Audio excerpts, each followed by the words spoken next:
அப்போலாம் நல்லா எனக்கு 543 ரூபா ப்ளஸ் டெலிவரி சார்ஜ் கொடுத்து என்னை வாங்க வச்சுருக்காங்க. கிட்டத்தட்ட 16 மில்லியன் டைம்ஸ் வந்து கட் பண்ணிடணும். இங்கே தான் ஒரு முக்கியமான விஷயம் வருது. அதுதான்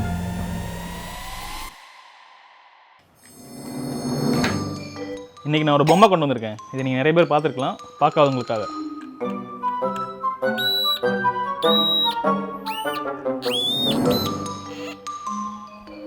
வா வா சீக்கிரம் குடி.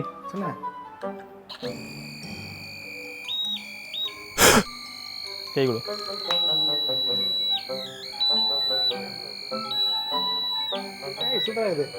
அப்போலாம் நல்லா. ஓகே, இப்போ வந்து இன்னொன்று டெஸ்ட் பண்ணுவோம்.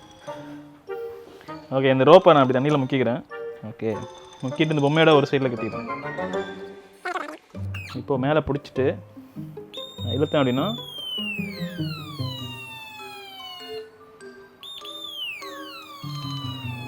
பார்த்தீங்கன்னா சவுண்டு மாறிக்கிட்டே இருக்கும். ரொம்ப சூப்பராக ஒர்க் ஆகுதுல்ல. இந்த டாய் ஒர்க்கிங் பின்னாடி நம்ம ஃபோனில் இருக்கக்கூடிய ஒரு முக்கியமான கான்செப்ட் இந்த டாய்க்குள்ளே இருக்குது. அதை நம்ம இதே மாதிரி ஒரு டாயை செஞ்சு பார்த்தே தெரிஞ்சுக்கலாம்.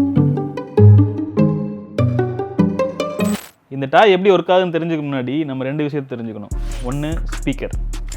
இந்த ஸ்பீக்கர் எப்படி ஒர்க் ஆகுதுன்னு நம்ம ஆல்ரெடி ஒரு வீடியோ போட்டிருக்கோம். அதை பார்க்காதவங்க பார்த்துட்டு வந்துருங்க.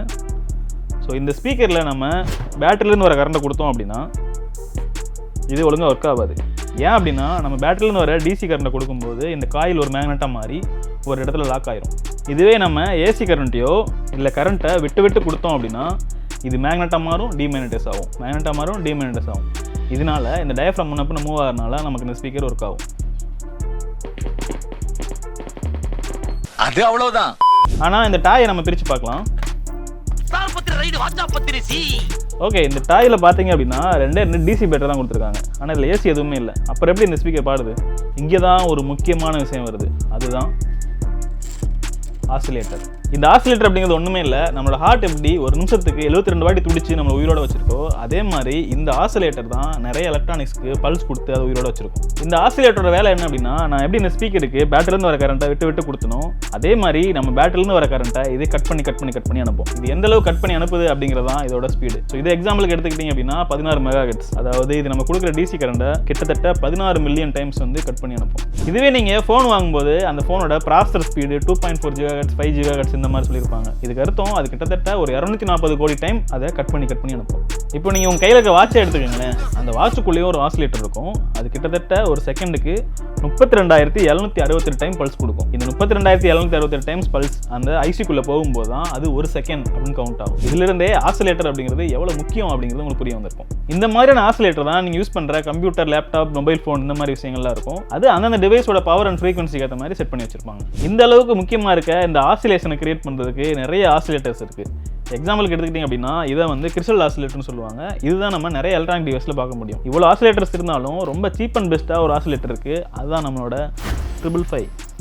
நம்மளோட இந்த 555 ஐசி மொத்தமாக 3 மோடில் ஆப்ரேட் ஆகும். ஒன்று மோனோஸ்டேபிள், பைஸ்டேபிள், ஏஸ்டேபிள்.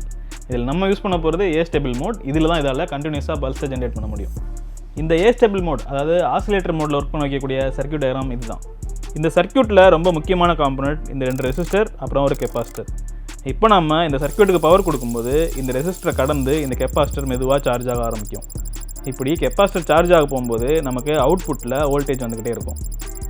இப்போது இந்த கெப்பாசிட்டர் ஃபுல்லாக சார்ஜ் ஆனதும் இந்த 7th பின் ஆக்டிவேட் ஆயிரும். இதனால் நமக்கு வர்ற கரண்ட்டும் சரி, கெப்பாசிட்டரில் ஸ்டோராக இருக்க கரண்ட்டும் சரி, அந்த 7வது பின் வழியாக போய் வேஸ்ட் ஆக ஆரம்பிச்சிடும். இந்த டைமில் நமக்கு அவுட்புட் ஆஃப் ஆகிருக்கும். இந்த கெப்பாசிட்டரும் மெதுவாக டிஸ்சார்ஜ் ஆகிட்டே வரும். ஒரு குறிப்பிட்ட வோல்டேஜ் அடைஞ்சதும் மறுபடியும் இந்த 7வது பின் ஆஃப் ஆகிட்டு திரும்ப இந்த கெப்பாசிட்டர் சார்ஜ் ஆக ஆரம்பிக்கும். இதனால் நமக்கு அவுட்புட்டில் வோல்டேஜ் வர ஆரம்பிக்கும். இந்த ப்ராசஸ் திரும்ப நடந்துகிட்டே இருக்கும். இங்கே நல்லா நோட் பண்ணிங்க அப்படின்னா நமக்கு அவுட்புட்டில் ஒரு பல்ஸ் ஜென்ரேட் ஆகிட்டு இருக்குது. இங்கே உருவாகிற பல்ஸோட லென்த் பார்த்தீங்க அப்படின்னா இந்த கெப்பாசிட்டர் சைஸை பொறுத்தாக இருக்கும். இந்த கெப்பாசிட்டரோட சைஸ் பெருசாக இருந்துச்சு அப்படின்னா இது சார்ஜ் ஆக அதிக நேரம் எடுத்துக்கும், டிஸ்சார்ஜ் ஆகும் அதிக நேரம் எடுத்துக்கும். அதனால் இந்த பல்ஸோட லென்த் பெருசாக இருக்கும். இதுவே இந்த கெப்பாசிட்டி சின்னதாக இருந்துச்சு அப்படின்னா வேகமாக சார்ஜ் ஆயிரும், வேகமாக டிஸ்சார்ஜ் ஆயிரும். இதனால் இந்த பல்ஸ் கம்மியாக இருக்கும். இதனால் நமக்கு அதிக ஃப்ரீக்வன்சியில் பல்ஸ் வெளியே வரும். இந்த கெப்பாசிட்டி சார்ஜ் ஆகிறத டிசைட் பண்ணுற இன்னொரு விஷயம் மேலே இருக்க ரெசிஸ்டர்ஸ். இந்த ரெசிஸ்டர்ஸ் பெருசாக இருந்துச்சு அப்படின்னா கம்மியான எலக்ட்ரான்ஸ் தான் அலோவ் பண்ணும். இதனால் நமக்கு கெப்பாசிட்டர் ரொம்ப நேரம் ஆகும் சார்ஜ் ஆகிறதுக்கு. இதுவே இந்த ரெசிஸ்டர் சின்னதாக இருந்துச்சு அப்படின்னா நமக்கு இந்த கெப்பாசிட்டர் வேகமாக சார்ஜ் ஆக அலோவ் பண்ணும். இதனால் நமக்கு பல்ஸோட லென்த்தும் சின்னதாக இருக்கும். ஓகே, நம்ம எவ்வளோ நேரம் பார்த்த இந்த சர்க்யூட்டை நம்ம பில்ட் பண்ண ஸ்டார்ட் பண்ணலாம். ஸோ நான் காம்பனன்ட்ஸ்லாம் எடுத்து வச்சுக்கிறேன்.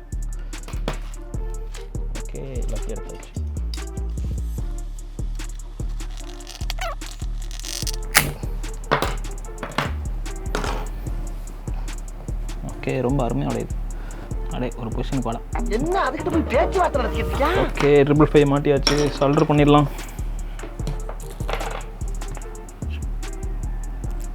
ஏங்க லைட் பயங்கரமாக எனக்கு கிளார் அடிக்குது, ஒன்றுமே தெரியல.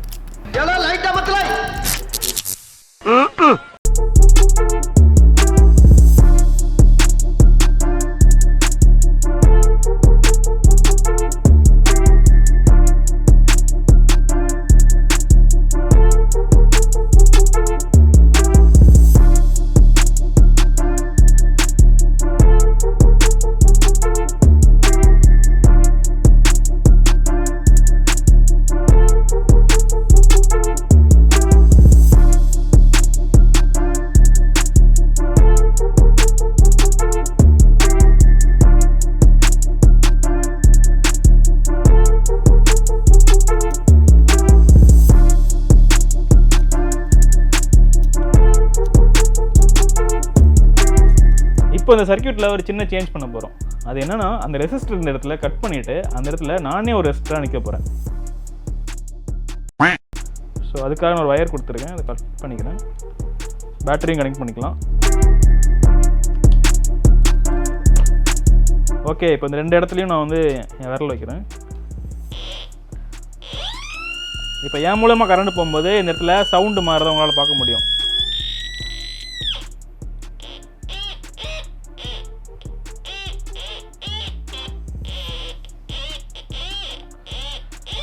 ஸோ இது நம்மளோட அந்த டாய் மாதிரியே ஒர்க் ஆகுது. இங்கே ஏன் சவுண்டு மாறி மாறி கேட்குது அப்படின்னு பார்க்குறதுக்கு முன்னாடி நம்மளோட சர்க்யூட்டில் பார்த்தீங்க அப்படின்னா அங்கேருந்து ரெசிஸ்டன்ஸ் எப்பயுமே மாற போகிறது இல்லை. ஆனால் அந்த ரெசிஸ்டன்ஸ் பதிலாக நான் போய் நிற்கும் போது என் உடம்புக்கு ஏற்ற மாதிரியான ஒரு ரெசிஸ்டன்ஸ் அங்கே கிரியேட் ஆகும். நான் ஒரு இடத்துல வைக்கும் போதும் ஒரு மாதிரி சவுண்டு கேட்கும். ஏன் அப்படின்னா ஒரு இடத்துல ஒரு ரெசிஸ்டன்ஸ் இருக்கும். அதனால நமக்கு முன்னாடி பார்த்த மாதிரியே அந்த அவுட்புட் பல்ஸ் மாறும். அந்த பல்ஸ் இந்த ஸ்பீக்கருக்கு இன்புட்டாக போகும்போது இந்த இடத்துல நமக்கு சவுண்டு மாறி கேட்குது. ஓகே, நமக்கு தெரிஞ்ச 555 ஐசி யூஸ் பண்ணி நம்ம ஒரு டாய் பில்ட் பண்ணி பார்த்துட்டோம். ஆனால் அதே விஷயத்தை பண்ணுற இந்த டாய்க்குள்ளே என்ன மாதிரியான ஐஸ் யூஸ் பண்ணியிருக்காங்க அப்படிங்கிறத பிரித்து பார்க்கலாம்.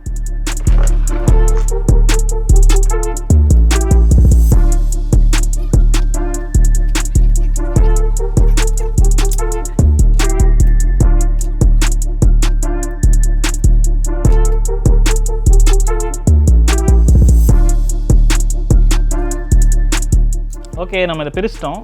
என்ன இருக்குன்னு பார்க்கலாம். 555 ஐசி, 2 கெப்பாசிட்டர், 2 ரெசிஸ்டர். ஆனால் பாதிகளா நம்ம யூஸ் பண்ண அதே சர்க்யூட் தான் அவங்க யூஸ் பண்ணியிருக்காங்க. நல்ல பார்ட்னர்ஷிப், இப்படியே மெயின்டைன் பண்ணி ஓட்டுங்க. என்னது இது? ஐயோ, பேப்பர் பண்டது. அட பாவிகளா டேய், மதுரமல்லின்னு மதுரக்காரனே வேணா ஏமாத்திட்டு போறாங்க. நான் 100 ரூபாய்க்கு பில் பண்ண சர்க்யூட்டை இவங்க அப்படியே போர்டாக மாற்றி இதுக்குள்ளே வச்சு எனக்கு 543 ரூபா ப்ளஸ் டெலிவரி சார்ஜ் கொடுத்து என்னை வாங்க வச்சுருக்காங்க. என்ன எக்ஸ்ட்ராவாக அந்த டப்பா தான் கொடுத்துருக்காங்க, அது பார்க்க கொஞ்சம் நல்லா இருக்குது, அவ்வளோதான். இந்த டாயை செஞ்சு விளாட்னு நினைக்கிறவங்க இந்த சர்க்யூட்டை யூஸ் பண்ணி இந்த டாயை பில்ட் பண்ணி விளாண்டு பாருங்கள். இல்லை எனக்கு இந்த மாதிரி க்யூட்டாக அழகான டப்பாலாம் வேணும் அப்படின்னு நினச்சிங்க அப்படின்னா நீங்களும் இந்த மாதிரி காசு கொடுத்து வாங்கி விளாடுங்க. எனிவேஸ், இந்த டாய் இப்படி தான் வேலை செய்யுது.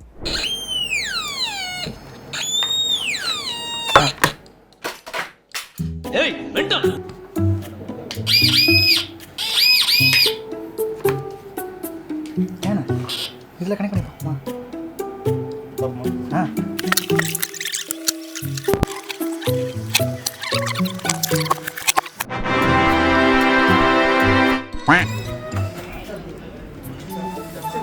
சரி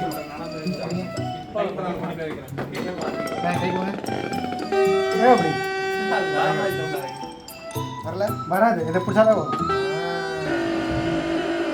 சட்டமன்றத்தை தான் வராது, கையில் தொட்டா தான் வருமா? எப்படி அப்படி வரும் சார்? கை விடு. அடுத்து சந்தோஷப்படி. நீ சந்தோஷப்படுறா. சந்தோஷப்படுற நீங்கள் அவனை பிடிங்க, விட்டு பிடிங்க. மரியாதை போவோம்.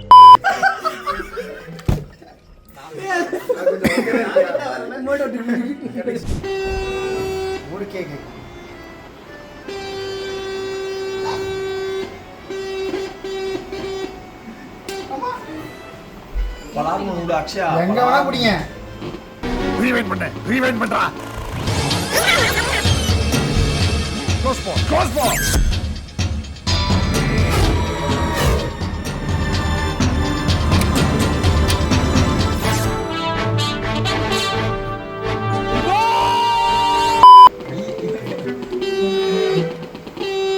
வச்சுங்க சாக்கடிக்கும்.